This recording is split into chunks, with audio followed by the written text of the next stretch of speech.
नमस्कार साथियों, आपका स्वागत है। आज हम आपके सामने आज़ादी की पूर्व संध्या पर एक चर्चा का सत्र लेकर आए हैं। भारत की आज़ादी अभी अधूरी है या हम अपने लक्ष्यों को प्राप्त कर पाए हैं, इस दिशा में आगे बढ़ते हुए चर्चा करने के लिए हम आए हैं सूद साहब के साथ। सूद साहब, आपका स्वागत है। जी नमस्कार।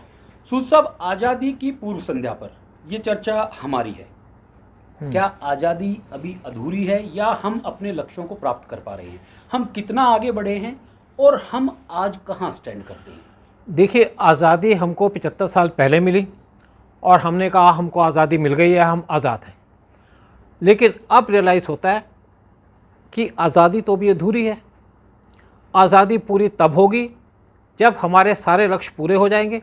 हमको इकोनॉमिक आज़ादी मिल गई, हमको बाकी इश्यूज़ के ऊपर आज़ादी मिल गई, हमको सनातन धर्म की आज़ादी मिल गई। लेकिन कुछ चीज़ें हमारी अभी भी फंसी हुई हैं। जो मेन चीज़ हमको मिलनी चाहिए थी वो नहीं मिली, यानी कि पीओके और गिलगित बाल्टिस्तान। जब तक पीओके गिलगित बाल्टिस्तान इंडिया से नहीं मिलेंगे, हमारी आज़ादी पूरी नहीं होगी। और मुझे लगता है कि हमारे प्राइम मिनिस्टर अब ये सौगंध देंगे 15 अगस्त 2023 को कि वो पीओके और गिलगित बाल्टिस्तान को आज़ाद कराएंगे पाकिस्तान से। 2016 में भी प्राइम मिनिस्टर मोदी ने कहा था इसी जगह से, यानी कि लाल किले से, कि हम अब बलूचिस्तान को लिबरेट कराएंगे। लेकिन मुझे लगता है कि बलूचिस्तान को भी लिबरेट नहीं कराया गया अभी तक, और ये चीज़ें अभी अधूरी रह गई हैं। और ये ज़रूर है कि इंटरनेशनल अफेयर्स में या नेशंस के इश्यूज़ के अंदर चीज़ों में टाइम लगता है। बहुत से काम किए हमारी गवर्नमेंट ने, हमको इकोनॉमिकली स्ट्रॉन्ग किया, हमको मिलिट्रिकली स्ट्रॉन्ग किया, हमको पॉलिटिकली स्ट्रॉन्ग किया, हमको पूरे वर्ल्ड के अंदर पहचान दी। और आज पूरा वर्ल्ड हमारी तरफ देखता है कि जिस तरीके से इंडिया प्रोग्रेस कर रहा है, हमारी इकोनॉमिक प्रोग्रेस हो रही है, साथ में हमारी इंडस्ट्रियल प्रोग्रेस हो रही है। लेकिन कुछ चीज़ें छूट गई हैं। 370 भी हमको मिला, जिससे हमने कश्मीर को पूरे तरीके से आज़ाद करा लिया। लेकिन जब तक पीओके और गिलगित बाल्टिस्तान नहीं मिलेगा, हमारी आज़ादी पूरी नहीं होगी। और ये टाइम आ गया कि पीएम मोदी अनाउंस करे लाल किले से कि अब पीओके गिलगित बाल्टिस्तान को आज़ादी दिलवाएंगे और इसको इंडिया के साथ मिलाएंगे।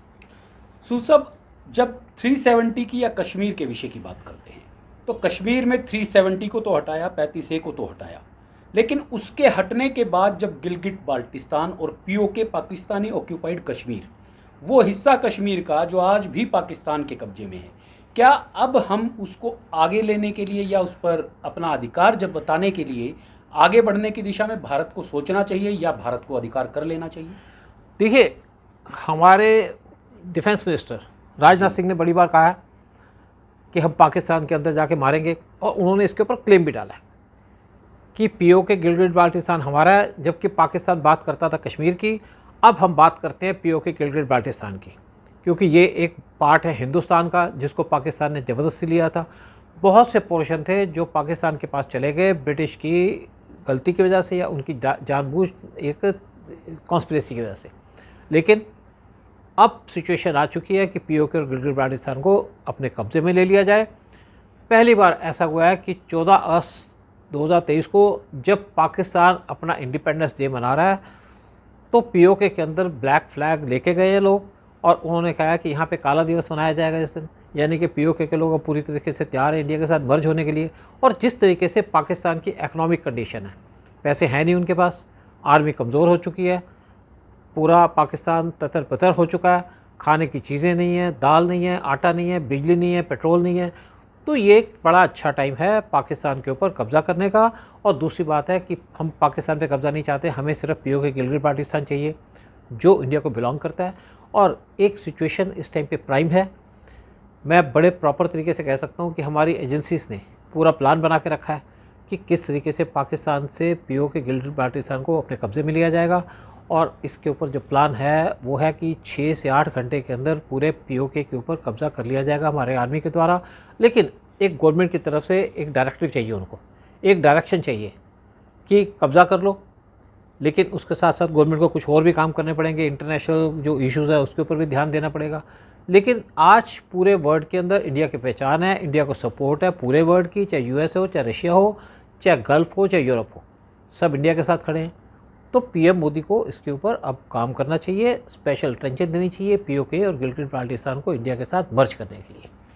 सूद साहब, जब हम आज़ादी की बात करते हैं आज़ादी हमारे लोगों को बहुत हद तक मिली है, और आज ये अधिकार के हम इस तरीके की चर्चा कर पा रहे हैं, ये भी आज़ादी के माध्यम से ही हमें मिला है। जी बिल्कुल। जगह जगह लोग सड़कों पर कहते हैं हमें चाहिए आज़ादी।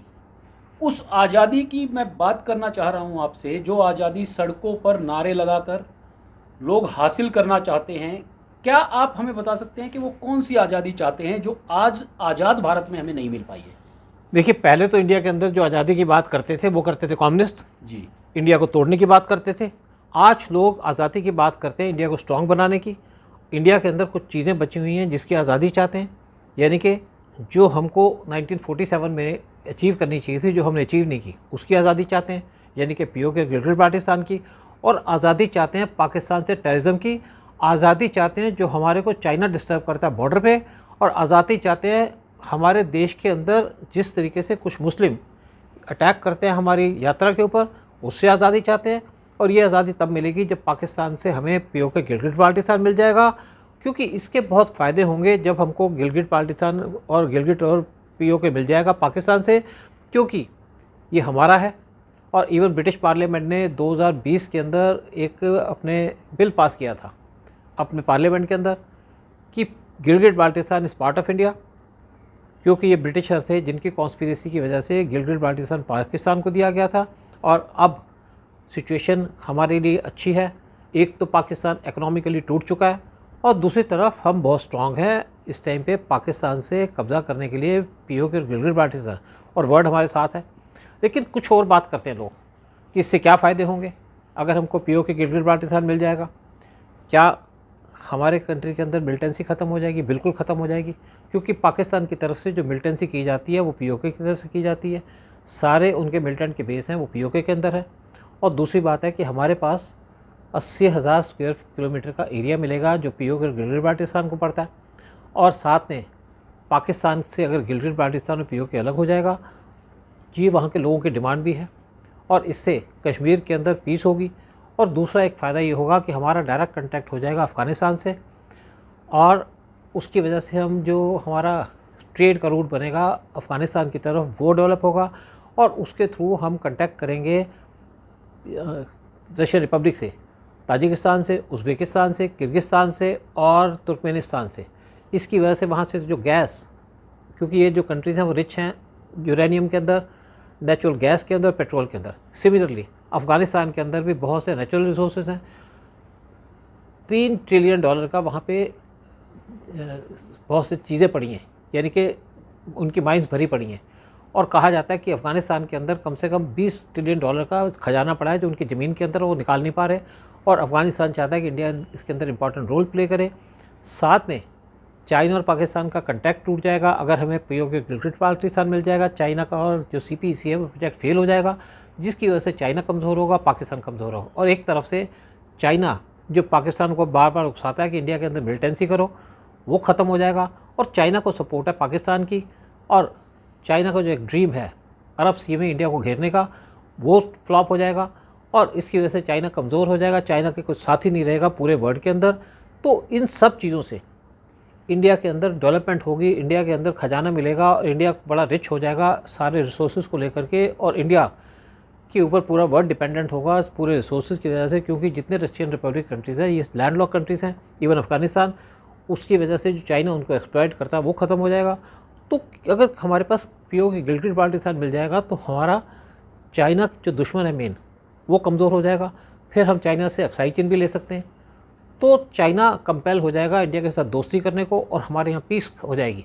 और अगर पाकिस्तान से पीओके गिलगिट बाल्टिस्तान हट जाएगा तो इंडिया को हर साल 15 से 20 बिलियन डॉलर सेव होंगे, जो हम अपनी आर्मी पे खर्च करते हैं। सारा कश्मीर के अंदर मिलिटेंसी ख़त्म हो जाएगी। और सिर्फ ये नहीं, इससे पाकिस्तान को बहुत बड़ा नुकसान होगा। 1971 में जब इंदिरा गांधी ने पाकिस्तान के 2 टुकड़े किए थे, तो उसी टाइम पे ईरान जो उस टाइम पे पाकिस्तान के साथ खड़ा था, वो बलूचिस्तान पे कब्जे की सोच रहा था, क्योंकि CIA की रिपोर्ट थी कि इंडिया पीओके गिलगिट बाल्टिस्तान को रिलीज़ करा लेगा। लेकिन इंडिया ने उस टाइम पे इसको ठीक नहीं समझा, पीओके गिलगिट बाल्टिस्तान को इंडिया से मिलाने की वजह से। और अगर पीओके गिलगिट बाल्टिस्तान इंडिया में मर्ज हो जाएगा तो पाकिस्तान कमज़ोर हो जाएगा और पाकिस्तान के 5 टुकड़े हो जाएंगे। दूसरी तरफ अफ़गानिस्तान बैठा है अपने खैबर पुख्तनख्वा के एरिया को अपने कंट्रोल में लेने के लिए, वो उसको ले लेगा। साथ में बलूचिस्तान वो इंडिपेंडेंस हो जाएगा, सिंध इंडिपेंडेंट हो जाएगा, तो पाकिस्तान क्या बचेगा? सिर्फ पंजाब बचेगा पाकिस्तान के पास, जो लैंड लॉक्ड होगा। और ये जो पंजाबी हैं ये सारे हिंदू कन्वर्टेड हैं, हिंदू से कन्वर्ट हुए हैं इस्लाम के अंदर, तो ये दुहाई लगाएंगे इंडिया से कि हमको अपने अंदर मिला लो। अगर ये इस्लाम में से हिंदुज़म में कन्वर्ट हो जाते हैं या सनातन धर्म अडॉप्ट कर लेते हैं तो हमें कोई दिक्कत नहीं होगी, तो ये सारे फ़ायदे होंगे। यानी कि पूरे तरीके से हमारे एरिया के अंदर पीस हो जाएगी। आज लोग बात करते हैं कि इंडिया के पास उसके नेबर बने ख़राब हैं, एक तरफ पाकिस्तान एक तरफ चाइना, तो ये सारा का सारा सोल्यूशन एक झटके में हो जाएगा। तो इंडियन गवर्नमेंट को इस टाइम पे एक डिसीजन लेना पड़ेगा, क्या और कैसे हम पीओके और गिलगिट बाल्टिस्तान को इंडिया से मर्ज कर सकते हैं। ये मर्ज हो गया तो हमारा सारे जो प्रॉब्लम्स हैं दूर हो जाएंगी और इंडिया और ज़्यादा समृद्ध बन जाएगा। ये माना जाता है कि 2030 तक इंडिया की इकनॉमी $6 बिलियन की होगी, और मुझे लगता है कि अगर हम आज पीओके और गिलगिट बाल्टिस्तान को इंडिया से मिला लें, पाकिस्तान की दुश्मनी ख़त्म हो जाएगी, तो इंडिया की इकनॉमी इससे ज़्यादा बढ़ेगी। यानी कि 2030 तक हमारी इकनॉमी हो जाएगी कम से कम $10 बिलियन। सूद साहब, इकोनॉमिक तौर पर आगे बढ़ना क्या भारत के लोगों की आज़ादी के लिए महत्वपूर्ण रहेगा? दूसरा ये कि जब चाइना जैसा एक बड़ा राष्ट्र जो आर्थिक तौर पर भी विश्व की बड़ी ताकत है और सैनिक तौर पर भी विश्व की बड़ी ताकत है, उससे शत्रुता हम एक तरीके से फेस ऑफ पिछले 3 साल से सामने खड़े हुए हैं, क्या ये शत्रुता, ये दुश्मनी भारत को भारी नहीं पड़ सकती या भारत की आज़ादी में भविष्य के लिए बाधा नहीं हो सकती? देखिए, चाइना इंडिया का एनिमी नंबर 1 है जी, और चाइना इस टाइम पे चारों तरफ से घिरा हुआ है। साउथ चाइना सी में यूएन, यूएस और नाटो की कंट्रीज़ अपनी नेवी को लेके खड़ी हैं। सारी जो कंट्रीज़ हैं साउथ चाइना सी की, वो चाहती हैं चाइना से इंडिपेंडेंस, क्योंकि चाइना पूरे साउथ चाइना सी को कंट्रोल करने की कोशिश कर रहा है। चाइना के सामने हमारी कभी फोर्सेस बॉर्डर पे खड़ी नहीं होती थी, और ये पहली बार है कि 2020 से हमारी फोर्सेस चाइना के सामने खड़ी हैं लेह लद्दाख के अंदर, और चाइना की हिम्मत नहीं पड़ रही आगे बढ़ने की। एक और बात है कि चाइना से जब पाकिस्तान अलग हो जाएगा तो चाइना कमज़ोर हो जाएगा, क्योंकि चाइना का एक बड़ा एलाई है पाकिस्तान, और उसके थ्रू वो इंडिया को परेशान भी करता था। तो चाइना के पास कोई अल्टरनेटिव बचेगा इंडिया से दोस्ती करने के बजाय। अगर वो इंडिया से दुश्मनी रखेगा तो चाइना बर्बाद होगा। देखिए, एक और बात है कि चाइना की जो 80% ट्रेड है वो पास करती है इंडियन ओशन से। हमारी कोई ट्रेड भी साउथ चाइना सी से पास नहीं करती, ना हम किसी चीज़ पे डिपेंडेंट है उन कंट्रीज़ पे। हमारी जो ट्रेड है वो आती है दूसरे रास्ते से, और बेसिकली इंडिया इस टाइम पे बड़ा एक्सपोर्ट की मार्केट भी बन रहा है। तो अगर चाइना इंडिया से दुश्मनी करेगा तो हम चाइना की सारी ट्रेड ब्लॉक कर देंगे, और हमारे पास कुछ ब्लॉक हैं जहाँ से हम चाइना को ब्लॉक कर सकते हैं। यानी कि जो अंडमान निकोबार आइलैंड से एक पास करता है एरिया, मलक्का स्ट्रेट, वहाँ से हम चाइना की सारी ट्रेड को ब्लॉक कर सकते हैं, क्योंकि हमारी एक बड़ी बेस है अंडमान निकोबार आइलैंड पे, और चाइना को इसी चीज़ से डर है।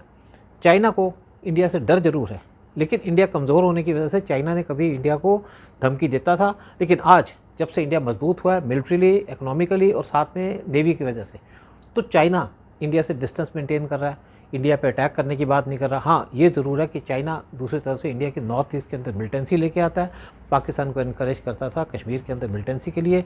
तो यहाँ पे जब सारा यानी कि पाकिस्तान हट जाएगा रास्ते से, तो चाइना को कंपल्सरी इंडिया से दोस्ती करनी पड़ेगी। अदरवाइज़ चाइना भी जानता है कि उसको जो सबसे ज़्यादा डर है वो इंडिया से है, उसका नेबर भी है, बड़ी पावर भी है, और आज इंडिया वो नहीं है जो 1962 में था। तो चाइना को सिर्फ जो डर लगता है वो इंडिया से लगता है, स्पेशली डर लगता है इंडियन ओशन से, जहाँ पे मलक्का स्ट्रेट में इंडिया का पूरा कंट्रोल है, और कभी भी चाइनीज़ शिप्स या उनकी सबमरीन्स इस एरिया में आ नहीं पाएंगे अगर इंडिया से उसकी दोस्ती नहीं होगी या दुश्मनी होगी। अगर इंडिया से चाइना की दोस्ती होगी तो चाइना की ट्रेड भी चलेगी, चाइना डेवलप भी करेगा, लेकिन ये चाइना के जीन में नहीं है, यानी कि किसी के साथ दोस्ती करना। सूद साहब, अमेरिका ने अभी अभी अपनी एक नई पॉलिसी बनाई कि उसकी 600 के करीब कंपनियां जो अभी तक चाइना में अपना पैसा लगाए हुए थी और चाइना में ही वर्किंग में थी, अब वो सारी कंपनियों पर अमेरिका ने बैन लगाया है कि वो अपना और पैसा चाइना के अंदर नहीं लगाएंगी, और अब उन्हें चाइना से बाहर काम करना है। इससे क्या स्थिति भारत की मजबूत होगी और चाइना को इसका क्या नुकसान हो सकता है? देखिए, चाइना की इकनॉमी वैसे ही डाउन चल रही है, उसकी बहुत जगह में पैसे फंसे हुए हैं, उसकी अपनी कंपनीज फेल हो रही हैं, और चाइना से बहुत सी कंपनीज बाहर निकल रही हैं। और चाइना से जो कंपनीज बाहर निकल रही हैं मेनली आ रही इंडिया के अंदर, कुछ आ रही हैं वियतनाम में, कुछ इंडोनेशिया के अंदर, क्योंकि इंडिया बड़ा क्लोज है चाइना के और इंडिया एक बड़ी पावर है। अमेरिका और नाटो कंट्रीज़ वो चाहती है कि उनकी जितनी भी प्रोडक्शन हो आर्म्स की वो इंडिया करे। वो चाहते हैं कि इंडिया एक उनके लिए सप्लाई चेन बने, ताकि जब उसका चाइना के साथ वार हो जो एंटिसिपेट कर रहा है, तो इंडिया उनको सप्लाई करे राशन या बाकी आइटम्स के लिए। इसलिए वो चाहते हैं इंडिया स्ट्रांग बने, इंडिया के अंदर अपनी कंपनीज़ को शिफ्ट करना चाहते हैं, इंडिया के अंदर अपने बिजनेसेस को शिफ्ट करना चाहते हैं। और इंडिया दूसरी तरफ पूरे वर्ल्ड को फूड के आइटम सप्लाई कर रहा है, बहुत सी चीज़ें सप्लाई कर रहा है। और इंडिया अपनी कंट्री के अंदर आर्म्स एम्यूनिशन वो मैन्युफैक्चर कर रहा है। यहाँ पे शिप्स बन रहे हैं, यहाँ पे प्लेन्स बन रहे हैं, यहाँ पे हेलीकॉप्टर्स बन रहे हैं जो इंडिया पहले इंपोर्ट किया करता था। और इंडिया के अंदर मिसाइल्स वो भी बन रही हैं। और इंडिया पहली बार मून में जा रहा है, वो भी एक बहुत डेवलपमेंट की बात है। और साथ में इंडिया का मंगलयान वो भी गया था मंगल ग्रह के ऊपर। और इंडिया की जो प्रोग्रेस देख करके पूरा वर्ल्ड इंडिया को नमस्कार कर रहा है और इंडिया के सामने झुक रहा है। इंडिया की स्ट्रेंथ और इंडिया की प्रोग्रेस देख करके और इंडिया की टेक्नोलॉजी देख के। और इंडिया के पास इस टाइम पे यंग लेबर है, यंग माइंड्स हैं, यंग लोग हैं जो इंडिया को सपोर्ट करते हैं। और इसीलिए इंडिया की डिमांड है पूरे वर्ल्ड के अंदर। पूरा वर्ल्ड देख रहा है इंडिया की तरफ, इंडिया की इकोनॉमिक प्रोग्रेस की तरफ और इंडिया की जिस तरीके से प्रोग्रेस चल रही है डिफरेंट फील्ड्स के अंदर। और जिस तरीके से इंडियन प्राइम मिनिस्टर को बाहर में एक्सेप्ट किया जाता है, उनको इज़्ज़त दी जाती है, इससे लगता है कि इंडिया स्ट्रांग है, इंडिया की ज़रूरत है पूरे वर्ल्ड को। सूद साहब बहुत बहुत धन्यवाद। साथियों, इस विषय को आप बड़े आराम से अब समझ सकते हैं। सूद साहब ने जिस तरीके से चीज़ों पर ज्ञान डाला, प्रकाश डाला, उस प्रकाश की रोशनी में आप देख सकते हैं कि Bharat emerging power of world है। आज भारत को जितना सपोर्ट और जितना सहयोग पूरे विश्व से मिल रहा है, उसके आधार पर आप देख सकते हैं कि भारत कितना आगे बढ़ा है और कितना आगे बढ़ने की तैयारियां हैं। जो हथियार इकट्ठे किए जा रहे हैं वो अपनी सुरक्षा के लिए किए जा रहे हैं। किसी देश पर हमलावर भारत ना पहले कभी रहा है, ना भविष्य की कोई योजना है। हाँ, कुछ पिछले हिसाब किताब हैं, वो सुलझाने ही पड़ते हैं और हर देश को अपने आसपास शांति को बरकरार रखने के लिए ऐसे काम करने ही पड़ते हैं जो भारत को भी भविष्य में करने ही पड़ेंगे। लेकिन ये तय है कि भारत विश्व का सिरमौर बनने की दिशा में तेजी से आगे बढ़ रहा है। ये आज़ादी की पूर्व संध्या पर हमारा आपके साथ, अपने देशवासियों के साथ एक छोटी सी वार्ता में सिर्फ ये बताने का लक्ष्य था कि भारत किधर जा रहा है, किस दिशा में है और वो दिशा कितनी सटीक है। जय हिंद, जय भारत। नमस्कार।